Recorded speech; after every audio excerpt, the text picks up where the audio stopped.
नमस्कार मित्रमैत्रिणींनो, मी विद्या खमंग कॉर्नर या यूट्यूब चॅनलवरती तुम्हा सर्वांचे स्वागत करत आहे। तुमचा दिवस शुभ जावो आणि तुमच्या सर्व इच्छा आकांक्षा पूर्ण होत अशी आपण स्वामीचरणी प्रार्थना करून आजच्या व्हिडिओला आपण सुरुवात करूयात।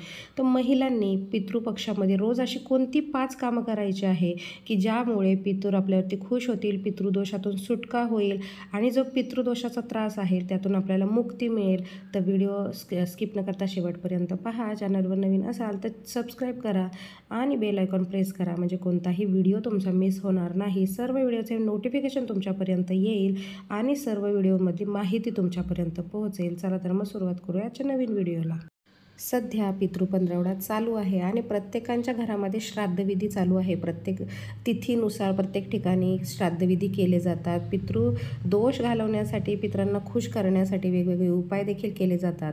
तर हिंदू धर्मात या दिवसांचे खास महत्त्व आहे। हे जे 15 दिवस आहे हे पितरांना समर्पित असतात। आपल्या पितरांना खुश करण्यासाठी, पितृदोषातून सुटका मिळवण्यासाठी, पितृऋणातून मुक्त होण्यासाठी हे केले जाणारे 15 दिवसातील उपाय अतिशय महत्त्वाचे असते। त्यामुळे काय होतं तर पितृदोषातून मुक्ती मिळते, त्यांचे शुभ आशीर्वाद आपल्याला मिळतात, आपल्या पिढ्यानपिढ्यांचा उद्धार होतो, पिढ्यांमागे लागलेला पितृदोष आपल्याला मुक्त करता येतो। त्यामुळे या 15 दिवसांमध्ये केली जाणारी सेवा अतिशय महत्त्वाची मानली जाते। खरी श्रद्धा आणि समर्पणाची भावना बाळगून जर आपण ह्या सेवा केल्या तर जे आपले पितर आहेत ते प्रसन्न होतात आणि आपल्याला शुभ आशीर्वाद देतात। तर रोज आपण अशा कोणत्या गोष्टी केल्या पाहिजेत की ज्यामुळे आपल्याला पितृदोषातून मुक्ती मिळते, सुखशांतीचा आपला जो मार्ग आहे तो मोकळा होतो। तर हे 5 कामे आपण रोज केली पाहिजे की आपण जरी पित्र केले, श्राद्ध घातले, तर्पण केलं तरी आपण ह्या गोष्टी अवश्य करायचे। पितृपक्षात दररोज आपण तर्पण करायचे। तर ज्यांचे आईवडील आहेत त्यांनी तर्पण नाही करायचं आहे, मात्र ज्यांचे आईवडील नाही आहे त्यांनी आपल्या पितरांसाठी तर्पण करायचं आहे आणि सूर्यदेवाला जल अर्पण करायचं आहे। हे जे माता पिता हयात नाही त्यांच्यापैकी कोणी नसेल त्यांनी पितृपक्षात दररोज दक्षिण भिमुख उभं राहायचं आहे, म्हणजे दक्षिणा तोंड करून उभं राहायचं आहे आणि तर्पण करायचं आहे। आता तर्पण कसं करायचं आहे, आपल्याला नदीमध्ये, तलावामध्ये जाऊन तर्पण करणं शक्य होत नाही, मात्र आपल्या घरामध्ये जिथून आपण उभं राहून हे तर्पण करू शकतो। हे करत असताना आपण तांब्याच्या भांड्यामध्ये पाणी घ्यायचं आहे, याच्यामध्ये थोडंसं दूध मिक्स करायचं आहे आणि काळे तीळ आपल्याकडे असेल तर काळे तीळ मिक्स करायचे आणि हे पाणी आपण ओम पितृदेवताय नमः, ओम पित्राणे देवताय नमः, ओम असं म्हणून अर्पण करायचं आहे। रोज सकाळी आपण आंघोळ झाल्यानंतर हे कार्य करायचं आहे। दुसरी गोष्ट आपण काय करायची आहे तर दुसरी गोष्ट पितृपक्षात दररोज आपण गाईला जर शक्य असेल तर चारा खाऊ घालायचा आहे। रोज जेवणात गाईसाठी आपण एखादी पहिली पोळी तयार करायची आहे आणि ही पोळी आपल्याला जर शक्य असेल तर याच्यावरती थोडेसे काळे तीळ लावायचे आहे आणि ही गाईला खाऊ घालायची आहे। त्यामुळे काय होतं तर देवी देवतांचा आशीर्वाद आपल्याला प्राप्त होतो। पितृपक्षामध्ये पूर्ण भक्तीने गाईला चारा दिल्यास श्राद्ध विधीचे जे पूर्ण फळ आहे ते मिळते, पितरही आपले संतुष्ट होतात असे सांगितलं जातं। तर त्यामुळे पितृपक्षात गाईला आपण अवश्य हिरवे गवत खाऊ घालायचे आहे। जर आपल्या इथे गाई नसेल, म्हणजे आपण हे गवत तर नाही घालू शकत, मात्र जी पोळी करणार आहोत तर ती आपण काय करायची, बनवायची आहे आणि पक्ष्यांसाठी ठेवून द्यायची आहे, त्याच्यामुळे देखील आपले पितर खुश होतात। तिसरी गोष्ट आपण कोणती करायची आहे तर पितृपक्षामध्ये आपण दक्षिण दिशेला तोंड करून एक दिवा लावायचा आहे। जर शक्य असेल तर पंथी असेल तर उत्तम, नाही तर पिठाचा दिवा जरी केला तरी चालू शकेल। त्याच्यामध्ये तिळाचं तेल, काळे तीळ टाकायचे आहे आणि ते दक्षिणेला तोंड करून हा रोज संध्याकाळी तिन्ही सांजेला दिवा लावायचा आहे। त्यामुळे काय होतं, पूर्वज आपले दक्षिणेकडून पृथ्वीकडे येत असतात, ते नातेवाईकांकडे, म्हणजे ज्यांच्या घरामध्ये मृत व्यक्ती असतील, ज्यांच्याकडे श्राद्धविधी केला जातो त्यांच्या घरात येतात असं मानलं जातं।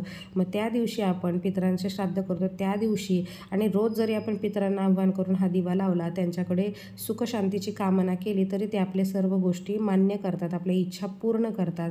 तर चौथी गोष्ट आहे की आपल्या जो मुख्य दरवाजा आहे तो रोज स्वच्छ करायचा आहे, तो झटकून घ्यायचा आहे, स्वच्छ करायचा आहे। त्यामुळे काय होतं तर आपल्या घरामध्ये सकारात्मक ऊर्जा येते, नकारात्मकता दूर होते, दोषांपासून आपल्याला मुक्ती मिळते आणि आपल्याला आध्यात्मिक शांती मिळते आणि आपला पितृदोषही दूर होतो।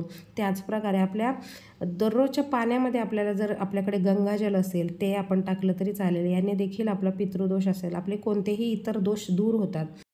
तर 5वी गोष्ट आहे की पितृपक्षाच्या काळात स्वयंपाकघरात किंवा घराच्या कोणत्याही कोपऱ्यात रिकामी भांडी कधीच ठेवायची नाही आहे.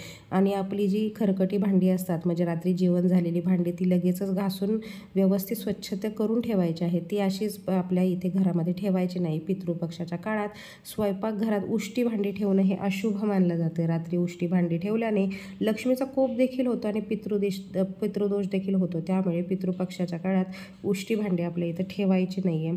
आणि रोज एक गोष्ट अवश्य आपण करायची आहे की पितृपक्षाच्या काळात दररोज स्नान केल्यानंतर आणि रात्री झोपण्यापूर्वी आपण जे पितृस्तोत्र आहे त्याचं पठण करायचं आहे, किंवा आपण मंत्राचा देखील जप करू शकतो. त्यामुळे काय होतं, तर पितरांचा आपल्याला आशीर्वाद मिळतो आणि आपल्याला पितृदोषातून मुक्ती मिळते. तर हा मंत्र कोणता आहे, तर ओम पितृगणाय विद्महे जगद्धारिणी धीमहि तन्नो पितृ प्रचोदयात.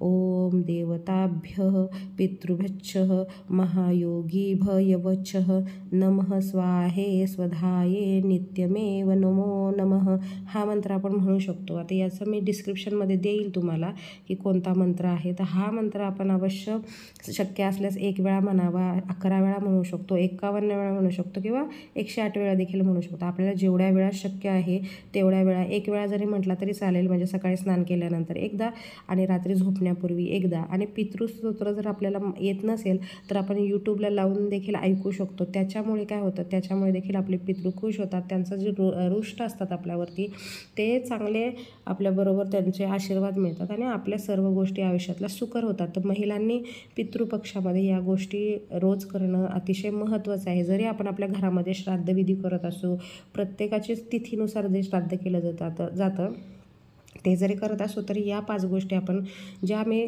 5 व्यतिरिक्त आणखी 2-3 गोष्टी सांगितल्या आहेत, ते अवश्य करायचं आहे. त्याच्यामुळे काय होईल, तर पितर आपले खुश होतील, पितृदोषातून सुटका होईल. आणि नैवेद्य काय दाखवायचं आहे, तर एक महत्त्वाची गोष्ट म्हणजे आपण रोज दिवा लावायचा आहे, दक्षिणातोड करून. नैवेद्य काय दाखवलं, आपल्याला जो घरात बनेल तो नैवेद्य आपण अवश्य दाखवायचा आहे. आपल्याला जर शक्य असेल तर आपण सर्वपित्री अमावस्येच्या दिवशी दही भाताचा नैवेद्य देखील ठेवू शकतो. दुपारच्या वेळेसच आपण हे नैवेद्य ठेवायचे आहे. रात्री अजिबात नैवेद्य ठेवायचे नाही आहे, कारण पितरांची पूजा आपण दुपारी 11:30 ते 12:30च्याच वेळेत करायची आहे. रात्री करायची नाही, कारण रात्री ज्या अशुभ शक्ती असतात त्यांचा वावर आपल्या घरामध्ये वाढू शकतो. त्यामुळे रात्री हे नैवेद्य ठेवायचे नसतात. हे फक्त आपण दिवसाच नैवेद्य ठेवायचे. आणि आपण जे दिवसभरात, म्हणजे रोज जे आपण जेवण बनवतो त्यातली पहिली पोळी, आणि आपल्याला जर भाजी किंवा वरण भात ठेवायचा असेल तरी आपण हा ते पक्ष्यांसाठी ठेवून द्यायचा आहे पितरांच्या नावाने नैवेद्य. तर अशा प्रकारे आपण पितृपक्षामध्ये रोज हे ज्या काही ठराविक गोष्टी आहेत त्या अवश्य करायच्या आहे. याच्यामुळे काय होईल, तर आपला पितृदोष कमी होईल, आपल्या पिढ्यांचा उद्धार होईल, आपल्या पिढ्यांवरती पितृ खुश होतील आणि आपल्याला शुभ आशीर्वाद देतील. तर अशा प्रकारे ही कामे जी आहेत ती आपण रोज केली पाहिजे. तर आजचा व्हिडिओ आपण इथेच थांबवूयात. श्री स्वामी समर्थ. जय जय स्वामी समर्थ. धन्यवाद.